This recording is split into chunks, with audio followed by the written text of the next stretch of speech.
नमस्कार साथियों, अपार एजुकेशन के इस प्यारे से वीडियो में बहुत बहुत स्वागत है। सो फ्रेंड्स, आज की इस वीडियो में हम लोग देखने वाले हैं कक्षा 12 गणित के प्रश्नावली 1.1 की क्वेश्चन नंबर 6 को हम लोग सॉल्व करने वाले हैं।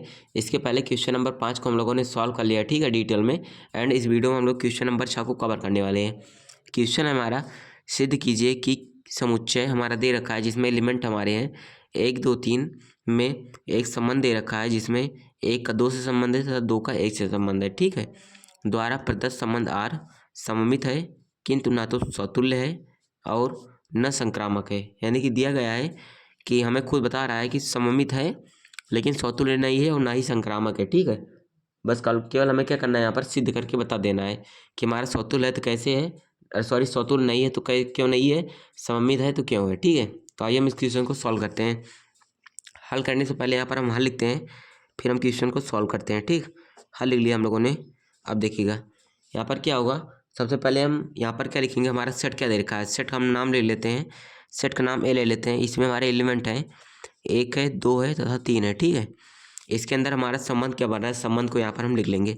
संबंध है हमारा 1 का 2 से संबंध है, ठीक है, तथा 2 का संबंध 1 से। आप लोग यहाँ पर देख कर ही जान गए होंगे कि कैसे हमें सिद्ध करना है एंड क्या कौन सा संबंध यहाँ पर हमारा है, ठीक है। अगर 1 का संबंध 2 से होता है, 2 का संबंध 1 से होता है, यानी कि A का संबंध B से और B का संबंध 1 से A से हो, ठीक है। तो यहाँ पर सम्मित संबंध होने वाला है, ठीक है। ठीक है, यहाँ पर देखिए हमारे हम लोगों ने रिलेशन लिख लिया। 1 का 2 से संबंध है तथा 2 का 1 से संबंध है। तो यहाँ पर हमको पहले यहाँ पर हम समतुल्य संबंध की बात करते हैं, ठीक है। समतुल्य संबंध की, समतुल्य संबंध की बात करते हैं, ठीक है। समतुल्य संबंध का अर्थ क्या होता है, अगर A, क्या हो, संबंध R में गिवन हो तो हमारा क्या होता है कि समतुल्य संबंध होता है। यानी कि जितने सेट हैं, ये जितने इस सेट के अंदर जितने एलिमेंट हैं उन सभी का संबंध, यानी कि A का संबंध 1 से हो, 2 का संबंध 2 से हो, 3 का संबंध 3 से हो, यानी कि खुद का संबंध खुद से हो, तभी हमारा समतुल्य संबंध यहाँ पर होता है। यानी कि A, यानी कि 1, 1 बिलोंग टू संबंध R, तभी हमारा क्या होगा, समतुल्य संबंध होगा। तो यहाँ पर देखिएगा 1 का संबंध 1 से नहीं है, यानी कि 1 का संबंध 2 से है, ठीक है। 2 का संबंध 1 से है, 1 का संबंध 1 से नहीं है, 2 का संबंध 2 से नहीं है, 3 का संबंध 3 से नहीं है, इसलिए हमारा समतुल्य संबंध नहीं है, ठीक है। यहाँ पर लिखेंगे 1, 1, 2, 2, ठीक है, 3, 3 नॉट बिलोंगिंग टू संबंध R, इसलिए समतुल्य संबंध नहीं है, ठीक है। समतुल्य संबंध नहीं है, तो हमारा समतुल्य संबंध नहीं हुआ, ठीक है। समतुल्य के बाद हम सममित संबंध की बात करते हैं। सममित संबंध, सममित संबंध, सममित संबंध में क्या होता है, अगर 1 का संबंध 2 से है, ठीक है, अगर 1 का संबंध 2 से है तो 2 का संबंध भी 1 से होना चाहिए, ठीक है। यहाँ पर देखिए 1 का 2 से है तो 2 का 1 से है, तो यहाँ पर हमारा सममित संबंध हो गया, ठीक है। 1 का संबंध 2 से जो कि संबंध R में गिवन है, एंड 2 का संबंध भी 1 से होना चाहिए जो कि संबंध R में क्या होना चाहिए, गिवन होना चाहिए।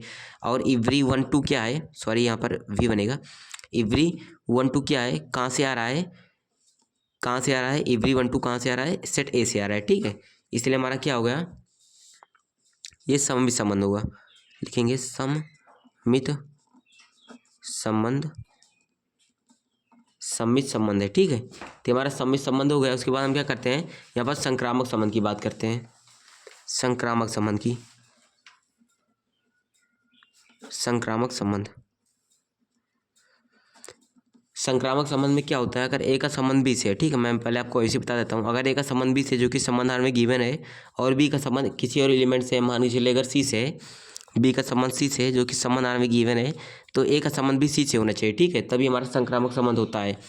A का संबंध भी C से होना चाहिए, ठीक है, और उस संबंध R में गिवन होना चाहिए, ठीक, तभी हमारा क्या होता है, संक्रामक संबंध होता है। तो यहाँ पर देखिएगा 1 का संबंध 2 से और 2 का संबंध फिर 1 से है, ठीक है, लेकिन और 1 का आपस में संबंध नहीं है। अगर 1 और 1 का भी आपस में संबंध हो जाता तभी हम मान लेते संक्रामक संबंध है, ठीक है।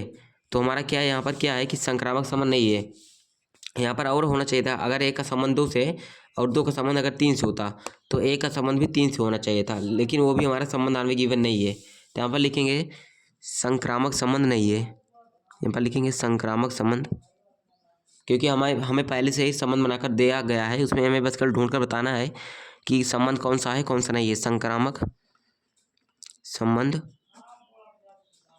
नहीं है, ठीक है, तो हमारा क्या होगा, संक्रामक संबंध नहीं होगा। तो फ्रेंड्स हमको क्या बोला था, हमको बोला था कि सौतुल नहीं है, तो हम लोगों ने दिखा लिया कि सौतुल संबंध नहीं है। हमसे बोला था कि संक्रामक संबंध नहीं है, ठीक है, क्वेश्चन में बोला था संक्रामक संबंध नहीं है, मैंने इसको भी दिखाया। बोला था कि सममित है, तो यहाँ पर देखिए सम्मित संबंध हम लोगों ने दिखाया कि सम्मित संबंध है, ठीक है। तो इसी प्रकार फ्रेंड्स आपको सॉल्व करना है। तो आई होप आशा करता हूँ कि ये क्वेश्चन जो है आपको समझ में आ गया होगा, ऐसे ही सॉल्व करना है आपको, ठीक है।